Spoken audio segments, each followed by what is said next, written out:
Entraînement. J'étudie efficacement un dossier de documents niveau terminal. Nous étudions le point de passage 1938, la nuit de cristal.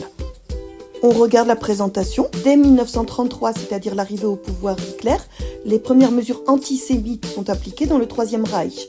En 1935 sont imposées les lois de Nuremberg qui excluent les juifs de la citoyenneté allemande. Mais c'est dans la nuit du 9 au 10 novembre 1938 que pour la première fois, un vaste pogrom est organisé par le régime nazi à l'échelle de toute l'Allemagne. C'est la nuit de cristal. Problématique, comment se déroule la persécution des juifs lors de la nuit de cristal ? Question 1, document 1. Quelles sont les causes de la nuit de cristal ? Le document 1 est un témoignage. Il explique que c'est le meurtre du secrétaire d'ambassade vom Rath en poste à l'ambassade d'Allemagne à Paris qui a fourni aux autorités allemandes l'occasion rêvée d'exercer contre les juifs allemands des représailles d'une violence extrême. C'est donc un prétexte. Certes, cet événement provoque la nuit de cristal, mais c'était prévu depuis longtemps. Question 2, document 3. Qui sont les acteurs de la violence lors de ce pogrom ? Les acteurs, en histoire, ce sont donc les personnes, les associations, les institutions qui agissent, qui prennent les décisions. Le pogrom est un terme ancien pour désigner un massacre de juifs. Le document 3 est encore un témoignage sur la nuit de cristal à Leipzig. D'après ce témoignage, les actions violentes ont été menées par des SS et des SA, c'est-à-dire les forces paramilitaires au service du régime nazi, en civil. Question 3, documents 2, 3, 4 et 6. Quels actes de violence matérielle, physique et psychologique ont lieu lors de ce pogrom ? Donc là, on vous demande de décrire les faits, les événements, en faisant un classement par thème. Le document 2 entre dans le thème des violences matérielles, puisqu'il s'agit de vitrines brisées à Berlin le 10 novembre 1938. Le document 3 concerne aussi bien les violences physiques, un tourbillon de cruauté, les vitrines des magasins juifs furent démolies systématiquement, mais aussi des violences psychologiques. Les propriétaires des magasins furent accusés d'avoir eux-mêmes mis le feu et tiré de leur lit à 6h du matin pour être jetés en prison. Le document 4 montre l'incendie de la synagogue, c'est-à-dire du lieu de culte des Juifs de Bielefeld pendant la nuit de cristal. 267 synagogues seront incendiées dans le pays.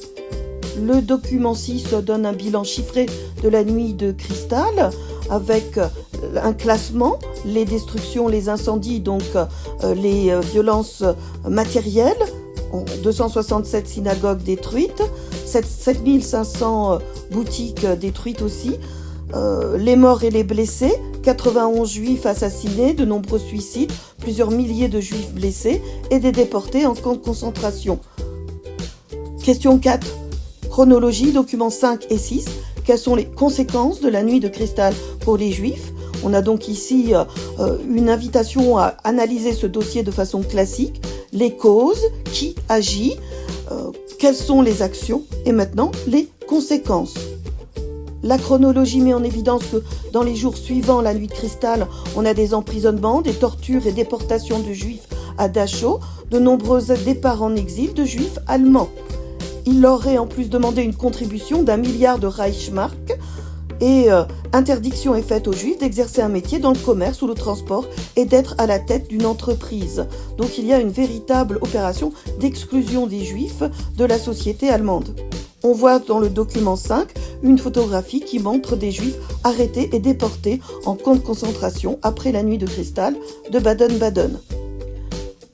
Ce qui nous intéresse ici dans le document 6, c'est l'émigration des Juifs.